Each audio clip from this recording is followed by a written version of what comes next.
The United Kingdom's Ministry of Defense latest intelligence update on Ukraine, September 14, 2023. On September 10, 2023, Energoatom, Ukraine's nuclear power plant operator, announced it had successfully refueled a reactor at its Rivne nuclear power plant using nuclear fuel assemblies produced in the West.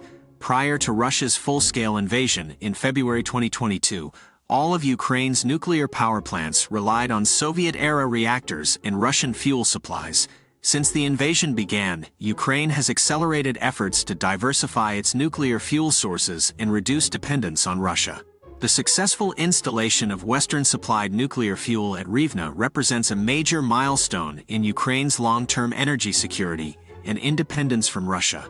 With nuclear power accounting for around half of Ukraine's electricity generation, Energoatom's ability to source fuel from outside Russia severely diminishes Moscow's leverage over Ukraine's energy sector. This fuel diversification, along with other energy reforms enacted since February 2022, further erodes Russia's influence over Ukraine's national power supply. Ukraine Armed Forces General Staff Update. Day 568 of Russia's full-scale military invasion of Ukraine continues. On September 14th, there were over 20 combat engagements across Ukraine. Russia conducted another massive airstrike using Iranian Shahed 136 and Shahed 131 kamikaze drones, targeting Mykolaiv, Zaporizhia, Dnipropetrovsk, and Sumy oblasts. The Ukrainian Air Force and air defenses shot down 17 out of 22 drones. In total, Russia launched 1 missile strike, 44 airstrikes, and 37 multiple-launch rocket system attacks against Ukrainian positions and settlements, resulting in civilian casualties. Residential buildings and infrastructure were damaged. The situation remains difficult in eastern and southern Ukraine. In the north, no major changes observed on the Volyn and Polisia axes. No signs of Russian troop buildup, though some Belarusian units operate near the border. In the northeast, Russia maintains forces near the border, conducts sabotage and recon activities, shells settlements from Russian territory, and unsuccessfully tries border provocations. Airstrikes hit near Strylecha and Pletnivka in Kharkiv Oblast. Over 15 settlements shelled by Russian artillery and mortars in Chernihiv and Sumy oblasts. On the Kupiansk axis, airstrikes near Stepova Novoselivka and Kotlyarivka in Kharkiv Oblast. Artillery and mortars hit settlements in Kharkiv and Luhansk oblasts. On the Lyman axis, Russian shelling of settlements in Luhansk and Donetsk oblasts. On the Bakhmut axis, an airstrike near Klishchivka and over 10 settlements shelled in Donetsk oblast. On the Avdiivka axis, Ukrainian defenders repelled Russian attacks near Avdiivka and Lastochkine. Russian artillery and mortars hit settlements in Donetsk oblast. Near Marinka, Ukrainians repelled around 10 Russian attacks. Airstrike near Krasnohorivka, artillery and mortars hit settlements in Donetsk oblast. On the Shakhtarsk axis, Russian airstrikes on settlements in Donetsk oblast. Artillery and mortars also hit settlements in Zaporizhia Oblast, an airstrike near Robotyne.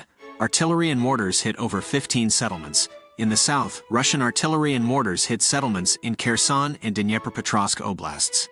Ukrainian forces continue offensive operations near Melitopol and Bakhmut, making partial gains near Klishchivka and Andriivka in Donetsk Oblast. The Ukrainian Air Force conducted 10 air strikes against Russian targets. Missile troops hit artillery, ammo depot, command post, and air defenses. The Institute for the Study of War Russian Offensive Campaign Assessment.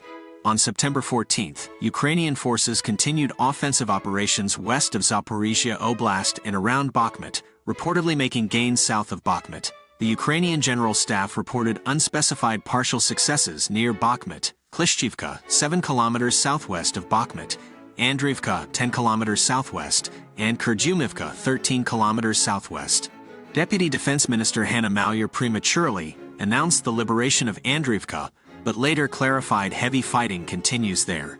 On September 13th, Eastern Forces spokesperson Ilya Yevlash said Ukrainian troops pushed Russian forces back near Minkivka, 15 kilometers northwest of Bakhmut, and Dubovo-Vasilivka, 6 kilometers northwest. The General Staff and Maliar stated Ukrainian forces continue gradual advances in the Melitopol direction in western Zaporizhia. In summary, Ukrainian counteroffensive operations are grinding on near Bakhmut, with incremental gains claimed by Ukraine south and west of the city. Efforts also continue pressing north from Kherson towards Zaporizhia. Though progress remains slow, Russia's manpower shortages may impact its ability to hold newly captured territory as Ukraine sustains pressure along multiple axes. The Institute for the Study of War key takeaways today. Ukraine struck Russian air defenses in occupied Crimea. Ukrainian forces hit a Russian air defense system near occupied Yevpatoria, Crimea, on September 14, indicating possible systemic failures in Russian air defenses across occupied Crimea. More Russian drone strikes on Ukrainian ports. Russia conducted further Shahed 131 and Shahed 136 drone strikes against Ukrainian port infrastructure on September 14. Russian Airborne Forces commander reportedly killed. Commander of Russia's 247th Guards Air Assault Regiment, Vasily Popov, was reportedly killed in combat in Ukraine. Wagner Group tensions may impact Africa presence. Some Russian sources suggest ongoing Ministry of Defense Wagner tensions are diminishing Wagner's ability to operate in Africa. Russian gains claimed along multiple axes. Russia conducted offensives along Kupiansk-Svatov-Kremina line near Bakhmut, Avdiivka Donetsk, and in western Zaporizhia, claiming gains in some areas on September 14. Ukraine also claims Avdiivka Donetsk gains. Ukrainian forces reportedly advanced along the Avdiivka Donetsk city line on September 14. Kremlin censoring mobilization coverage. The Kremlin is allegedly censoring Russian media coverage of a possible second mobilization wave to prevent backlash ahead of 2024 elections. In summary, incremental combat continues along multiple axes as Russia sustains high-tempo offensives while Ukraine makes slow gains in the south and east.